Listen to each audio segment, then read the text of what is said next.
What's up, everyone? Welcome to 5 Rings. In this video, I'm going to be talking about being active in some of the passive stuff that we do. So there's a popular mindset to come in, and what drives performance is working your butt off while you're here at the gym. And that's true to an extent. But I've said this in many things I've put out before. You can only do in here with what you bring in out there, from out there, right? And what you bring in from out there is your habits, your sleep habits, your drinking water habits, your eating habits, so on and so forth, right? So depending on what you bring in through these doors, based on what you do out there, that's what is going to enable you to do well or not do well in here, right? So yes, you have to have the right mindset when you're here to train hard and put in the work. But again, that doesn't come from nowhere. You have to prepare for your gym sessions. I've said it before, you have to earn good workouts. So that's kind of why I'm stretching here in this video, is to really just drive home the point, right? Competed yesterday, just got done training here today. So what I'm doing right now is recovering from my sessions. How you end one session is how you begin the next session.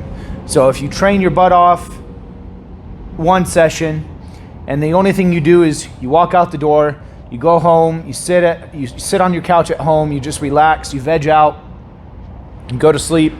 Well, chances are the next day you're probably going to wake up feeling really tight.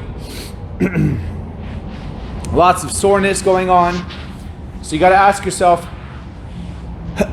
what could you have done differently after that training session, or even during that training session, where you would not be feeling so bad the next day? What if you have to train the next day? What if you have to train the day after, right?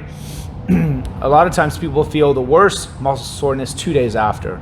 So what happens if you wake up the day after and you feel it even worse, but you're scheduled to go train? So what could you have done differently? For me, I would say the biggest turning point for me was thinking about being active in the passive, right? So instead of thinking of my off days, excuse me, instead of thinking of my off days as just being off, like I'm not allowed to do anything, right? I'm not training, so that it's just really just a waste of time. Instead, I started to learn to think of things I could be actively involved in to better prepare myself for that next training session. So I started thinking about, okay, well, I'm actively going to eat for recovery, right? I know on my off days, I can be actively involved in my performance by eating in a way that's going to prepare me for a better gym session. I know that I could be actively stretching like I'm doing right now, right? I could be stretching, which is something I could be active in. I could actively try to improve my range of motion, work on my, flexibility. I could be actively hydrating, because water has a huge impact on everything we do, right? Performance, even your sleep, your health and your well-being. I need to be actively trying to calm myself down at night to prepare to go to bed at a reasonable, responsible hour, especially if I'm training that next day, right? I definitely want to make sure I get good sleep in if I know that I have to train or perform that next day. So I'm, actively involved in maybe doing a 5 to 10 minute static stretching routine at night, eating in a way that I know that is going to calm me down and make sure that it's going to keep me asleep. It's not going to be waking up during my sleep. So, staying away from, from insulin spiking sugars, like, getting that sugar high and then crashing while you're sleeping, which then raises your cortisol, wakes you up. I've talked about this with a lot of my clients. It's called the fishing effect. So eating well, going into bed. But the main thing I wanted to talk about was, again, what I'm doing here is the stretching. So stretching is one of those secrets, right, that could drastically improve your performance and your recovery, and even, like I said, your sleep. But nobody does it because it seems so simple that it must not be true. Two, it's just so boring, right? You got to do it on your own. You got to take time away from watching Netflix or playing video games or doing something else that you could be doing, right? And you just got to sit there and stretch. How boring is that? So nobody does it. But I got to tell you, the benefits, if you're trying to put on muscle mass, which is not just for bodybuilders, right? If you're trying to gain lean mass, that could be general population. That could be any kind of athlete. Well, the more you train, the bigger those muscles are trying to get. And, I'm going to keep it very simple. I'm not going to get too scientific with it, but essentially you have an envelope around your muscles, your fibers, and they get tight the bigger those muscles are trying to get. So stretching is one of those things where you can stop that bottleneck, right, in your performance gain, in your gains, if you just include a static stretching routine, a simple, boring, static stretching routine 3 to 4 times a week at night.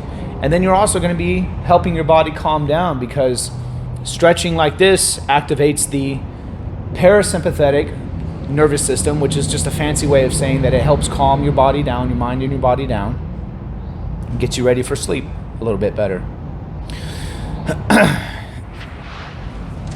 Then the other thing with stretching is that it also helps hydrate. Now, it's not going to take the place of drinking water, but staying on top of your hydration while doing a good stretching routine, what it enables the water to do is, saturate the muscles and everything a little bit better, because now you're not so tight and bound up, right? So now that water that you're staying on top of drinking is going to be even more effective than if you just went home, sat down on the couch, didn't move, let the muscles get really, really tight.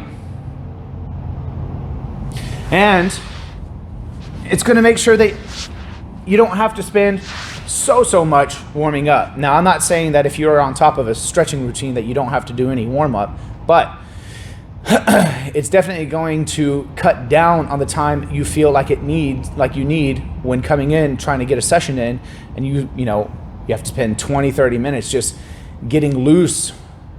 I find that when I take the time to stretch like what I'm doing here, the start of my next session doesn't take so long, because I'm being preemptive about it here. Well, what's the difference between just doing it at the start of your session versus doing it now? Well, the biggest obvious thing is that doing it after your session,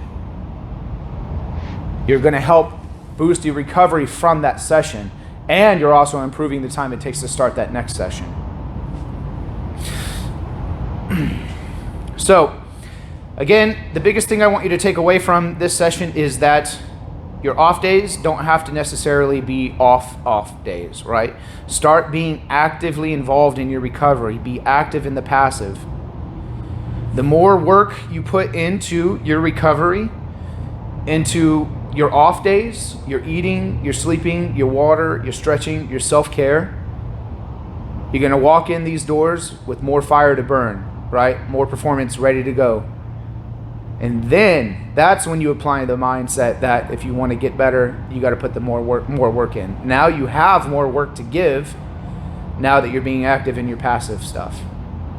So I hope that helps you guys out there. I hope that helps change some of your mindsets. Thanks for watching.